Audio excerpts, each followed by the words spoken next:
Hello everybody, welcome in the world of Yatharth Ayurveda. हो, आता त्यासमोर आपल्याला NCSMने routes of administration of poison असं एक पॉईंट सांगितलेलं आहे, ते बघूया मित्रांनो. आता रूट्स कोणते कोणते ॲडमिनिस्ट्रेशन ऑफ पॉयझन आपण कशा पद्धतीने करू शकतो ते बघूया.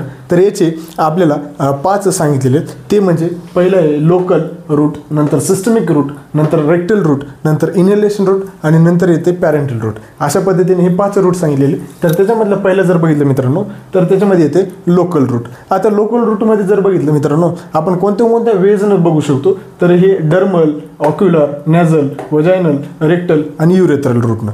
अशा पद्धतीने हे लोकल रूट आपण त्याचे ॲडमिनिस्ट्रेशन करू शकतो पॉयझन. आणि त्याच्यानंतर सेकंड रूट सांगितलेले ते म्हणजे सिस्टमिक रूट. आता या सिस्टमिक रूटमध्ये 2 टॉपिक सांगितलेले, सब टॉपिक, एक म्हणजे ओरल आणि एक म्हणजे सबलिंग्वल. आता जे ओरल आहे ते कॉमनली युज्ड मेथड आहे, सेफ कन्व्हिनियंट आहे आणि त्याची ॲक्शन करण्याची जी स्पीड आहे ती स्लो आहे.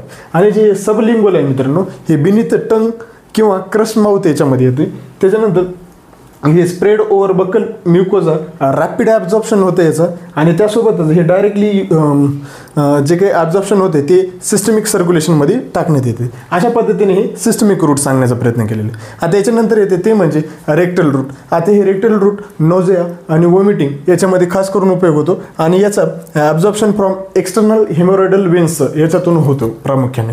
आता त्याच्यानंतर येते ते म्हणजे इनहेलेशन.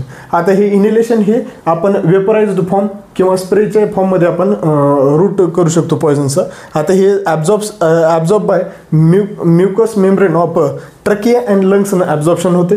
त्यासोबतच त्याची फास्टर ॲब्झॉर्प्शन आहे आणि क्विक ॲक्शन आहे. कशाची? या इनहेलेशनची, म्हणजे फास्ट आहे, तुरंत आहे बाबा. त्याच्यानंतर लास्ट आहे ते म्हणजे पॅरेंटल. आता जे पॅरेंटल आहे ते अदर दॅन इंटरल आहे, म्हणजे ते आपण इंट्रावेनस देऊ शकतो, इंट्राडर्मल देऊ शकतो, इंट्रामस्क्युलर देऊ शकतो किंवा सबक्युटेनियस लेअर देऊ शकतो. अशा पद्धतीने हे roots of administration of poison तुमच्यासमोर मी मांडण्याचा प्रयत्न केला. Thank you very much.